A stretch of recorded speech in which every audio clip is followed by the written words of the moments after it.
ನೋಡ್ಕೊಂಬಂದೆ ನಾವು ಹನ್ನೊಂದು ಅಡಿಯಲ್ಲಿ ಬಿಟ್ಟಿದ್ರು. ಸೊ ನೋಡ್ಕೊಂಬಂದೆ. ಒಂದು ಅದ್ಭುತವಾದ trailer. Vijay as a friend ಆಗಿರಲಿ, ಆಕ್ಟರ್ ಆಗಿರಲಿ ಅಥವಾ ಡೈರೆಕ್ಟರ್ ಆಗಿರಲಿ, ಎಲ್ಲಾದರೂ ಅವನು ನಂಬಿರೋದು ಒಂದೇನೆ, ಶ್ರಮ, ಹಾರ್ಡ್ ವರ್ಕ್. ಅದು ಬಿಟ್ಟು ಇನ್ಯಾವುದೂ ಅವನು ನಂಬಿದ್ದು ನಾನು ನೋಡೇ ಇಲ್ಲ. ಎಲ್ಲರೂ ಯೂಶಲ್ ಆಗಿ ಒಂದು ಒಳ್ಳೆ ಶಿಲೆ ಆಗಬೇಕು ಅಂತಂದ್ರೆ ಇನ್ನೊಬ್ರು ಯಾರು ಕೆತ್ತನೆ ಮಾಡ್ತಾರೆ. ಬಹುಶಃ ಅವನೇ ಸ್ವಲ್ಪ ಕೆತ್ತನೆ ಮಾಡ್ಕೊಂಡು ಒಂದು ಶಿಲೆ ಆಗಿ ನಿಂತ್ಕೊಂಡ್ಬಿಟ್ಟ ಅಂತ ಅನ್ಸುತ್ತೆ ನನಗೆ. ಆಕ್ಟರ್ ಆಗಿ ಲಾಂಚ್ ಆಗಬೇಕು, ಏನೋ ಕಷ್ಟಗಳು ಸಿಗ್ತಾರೆ ಅಂತಂದ್ರೆ ಅವನೇ ಒಂದು ತಂಡ ಕಟ್ಕೋತಾನೆ, ಅವನೇ ಎಲ್ಲ ಮುರಿದುಬಿಸ್ಕೋತಾನೆ, ಒಂದು ಸಿನಿಮಾ ದುನಿಯಾ ಅಂತ ಆಗುತ್ತೆ. ಮತ್ತೆ ಏನೋ ಪ್ರೊಡಕ್ಷನ್ ವೈಸ್ ಏನೋ ಸಮಸ್ಯೆಗಳಾಗ್ತಿದೆ ಅಂದ್ರೆ ಮತ್ತೆ ಅವನೇ ತಂಡ ಕಟ್ಕೋತಾನೆ, ಪ್ರೊಡಕ್ಷನ್ ಮಾಡ್ತಾನೆ, ಜಯಮೂಲ್ ಮಗ ಅಂತ ಒಂದು ಸೂಪರ್ ಹಿಟ್ ಕೊಡ್ತಾನೆ. ಮತ್ತೆ ಏನೋ ಕೆರಿಯರ್ನಲ್ಲಿ ಸ್ವಲ್ಪ ಸ್ಟೆಬಿಲಿಟಿ ಬರ್ತಾ ಇಲ್ಲ ಅಂತಂದ್ರೆ ನಾನೇ ಡೈರೆಕ್ಷನ್ ಮಾಡ್ಕೋತೀನಿ ಅಂತ ಅಲ್ಲಿಗೆ ಎಂಟರ್ ಆಗಿ ಬಂದು ಇವತ್ತು ನಮ್ಮ ಕನ್ನಡ ಚಿತ್ರರಂಗದ ಹೆಮ್ಮೆಯ ನಿರ್ದೇಶಕರಾಗಿ ಬಂದಿರೋದಕ್ಕೆ ವಿಜಯ್ ಹಾರ್ಟ್ಲಿ ವೆಲ್ಕಮ್. ನನಗೆ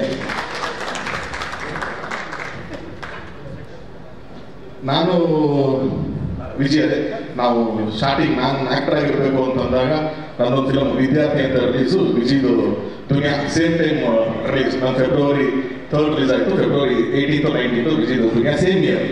ಸೊ ಸಿಕ್ಕಾಗೆಲ್ಲ ನಾವು ಮಾತಾಡ್ಕೋತಿದ್ವಿ, ಮಗ ನಮ್ಮ ಪಿಕ್ಚರ್ ಆಪೋಸಿಟ್ ಬರಬಾರ್ದು, ಇಬ್ಬರು ಫಸ್ಟ್ ಪಿಕ್ಚರ್ ಅದು ಬರಬಾರ್ದು ಅಂತ ಮಾತಾಡ್ಕೋತಿದ್ವಿ. ಕಾಂಪಿಟೇಷನ್ ಅಂತ, ಮಗ ಆಕ್ಟರ್ ಕಾಂಪಿಟೇಷನ್ ಅಂತ ನಾನೀಗ ಹೋಗ್ಬಿಟ್ಟೆ, ಡೈರೆಕ್ಷನ್ ಕಾಂಪಿಟೇಷನ್ ಬರ್ತಿರಲ್ಲ ನೀನು. ಆ್ಯಂಡ್ ಇವಾಗ ಟ್ರೈಲರ್ ನೋಡಿದೆ, ನಾನೇನೆ ವಿಜಯ್ ಜೊತೆ ಮಾತಾಡ್ಬೇಕಾದ್ರೆ ವಿಜಯ್ ಇಲ್ಲ ನಮ್ಮ ತುಂಬ ಸಿಂಪಲ್ ಒಂದು ಪಿಕ್ಚರ್ ಮಾಡಿದ್ದೀನಿ ಅಂತ. ಅಪ್ಪ ನೀನು ಸಿಂಪಲ್ ಅಂತಂದ್ರೆ ಭಯ ಆಗೋ ಶುರು ಆಗುತ್ತೆ ನಮಗೆ.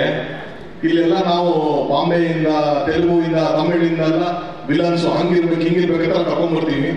ನೀನು 4 ಜನ ಹುಡುಗರು ಬೋರ್ ಹೊಡ್ಸ್ಬಿಟ್ಟು ಚಿಕ್ಕ ಹುಡುಗರನ್ನ ಕರ್ಕೊಂಡ್ಬಂದು ಹೊಡ್ಸ್ಬಿಟ್ಟು ಹೋಗ್ತಾ ಇರ್ತೀವಿ ನೀನು ಅಂತ. ಏನ್ ಬೇಡ ನಿನಗೆ, ನೀವು ಹುಡುಗರು ನೋಡಿದ್ರೆ ಭಯ ಆಗೋ ಶುರು ಆಗುತ್ತೆ. ಆ ರೀನ್ಸ್ ಕಂಟೆಂಟ್ ಇಟ್ಕೊಂಡು ಸಿನಿಮಾ ಮಾಡಿದ್ದೆ ಅವಾಗ ಅಂತ. ಯಾಕಂದ್ರೆ ಅದೊಂದು ಗ್ರಿಪ್ಪು ವಿಜಯ್ ಬಹಳ ಚೆನ್ನಾಗಿ ಸಿಕ್ಕಿದೆ. ಇದಕ್ಕೂ ನಾನು ಹೋದ ಕೆಲವೊಂದು ವಿಷಯಗಳು ಹಂಚ್ಕೊಂಡಿಲ್ಲ, ಏನ್ ಬ್ಯಾಕ್ಡ್ರಾಪ್ ಅಲ್ಲಿ ಮಾಡ್ತೀನಿ ಅಂತ. ಐ ಥಿಂಕ್ ಕನ್ನಡದಲ್ಲಿ ಫಸ್ಟ್ ಟೈಮ್ ಆ ಥರದ ಒಂದು ಸೆನ್ಸಿಟಿವ್ ವಿಷಯನ ಟಚ್ ಮಾಡ್ತಾ ಇರೋದು. ಸೊ ಈ ಸಿನಿಮಾ ಕಾಂಟೆಂಟ್ ವೈಸ್ ಅಲ್ಲಿ ನನಗೆ ಗೊತ್ತು ಎಷ್ಟು ಸ್ಟ್ರಾಂಗ್ ಇದೆ ಅಂತ ಅಂದ್ಬಿಟ್ಟು ಅದಕ್ಕಾಗಿ ಈ ಸಿನಿಮಾ ನೋಡಬೇಕು. ಇನ್ನೊಂದು, ಇವತ್ತು ಕನ್ನಡ ಚಿತ್ರರಂಗ ಈ ಒಂದು ವೆರಿ ವೆರಿ ಲೋ ಸ್ಟೇಜಲ್ಲಿ ಇರಬೇಕಾದ್ರೆ ಐ ಥಿಂಕ್ ಹೆಂಗೆ ನಮಗೆ ಲಾಸ್ಟ್ ಇಯರ್ 2023 ಎಂಡಲ್ಲಿ ಬರ್ಬೇಕಾದ್ರೆ ಕಾಟೇರ ಬರ್ಬೇಕಾದ್ರೆ ಸೇಮ್ ಫೀಲಿಂಗ್ ಇತ್ತು ನಮಗೆ.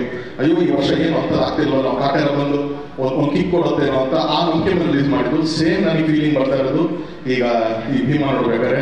ಮತ್ತೆ ಇಂಡಸ್ಟ್ರಿನ ಕೈ ಹಿಡಿದು ಮತ್ತೆ ಒಂದು ಕಿಕ್ ಕೊಡುತ್ತೆ, ಇಲ್ಲಿಂದ ಒಂದು ಲೆವೆಲ್ ಮೇಲೆ ತಗೊಂಡ್ಬರುತ್ತೆ ಈ ಸಿನಿಮಾ ಅನ್ನೋ ನಂಬಿಕೆ ನನಗೆ ಈ ಸಿನಿಮಾ ಮೇಲಿದೆ. ಖಂಡಿತವಾಗ್ಲೂ ಕನ್ನಡ ಚಿತ್ರರಂಗದ ಇವತ್ತಿನ ನಮ್ಮ ಒಂದು ಚಿಕ್ಕ ಏನು ಸಂಕಷ್ಟದ ಸ್ಥಿತಿಲಿದ್ದೀವಿ ಅದರಿಂದ ಪಾರಾಗಬೇಕು ಅಂದ್ರೆ ಈ ಸಿನಿಮಾ ಎಸ್ಪೆಷಲಿ ತುಂಬಾ ಚೆನ್ನಾಗಾಗಬೇಕು. ಯಾಕಂದ್ರೆ ಇದು ಒಂದು ಶುರು ಓಪನಿಂಗ್ ಬ್ಯಾಟ್ಸ್ಮನ್ ತರ ಇದು ಬಂದು ಒಂದು 5-6 ಓವರ್ಸ್ ಚೆನ್ನಾಗಿ ಹೊಡೆದ್ರೆ ಮಿಕ್ಕಿದ ಬ್ಯಾಟ್ಸ್ಮನ್ಸ್ ಅಲ್ಲಿಂದ ಗಣೇಶ್ ಪಿಕ್ಚರ್ ಇದೆ, ಇನ್ನು ಧ್ರುವ ಅವ್ರ ಪಿಕ್ಚರ್, ಎಲ್ಲ ಪಿಕ್ಚರ್ಸ್ ಈಸಿ ಆಗ್ತಾ ಹೋಗುತ್ತೆ. ಆರಾಮ ಮ್ಯಾಚ್ ಗೆಲ್ಬಹುದು ನಾವು ಈ ವರ್ಷ 2024 ಆರಾಮಾಗಿ ಗೆಲ್ಬಹುದು. So Vijay, all the very best. And ನನ್ನ ಕಡೆಯಿಂದ ಪ್ರೊಡಕ್ಷನ್ ಅಲ್ಲಿ ಇರುವಂತ Jagadish sir and Krishna sir ಒಂದು ಅದ್ಭುತವಾದ team. So thank you very much. ಒಳ್ಳೆಯದಾಗಲಿ ಎಲ್ಲರಿಗೂ.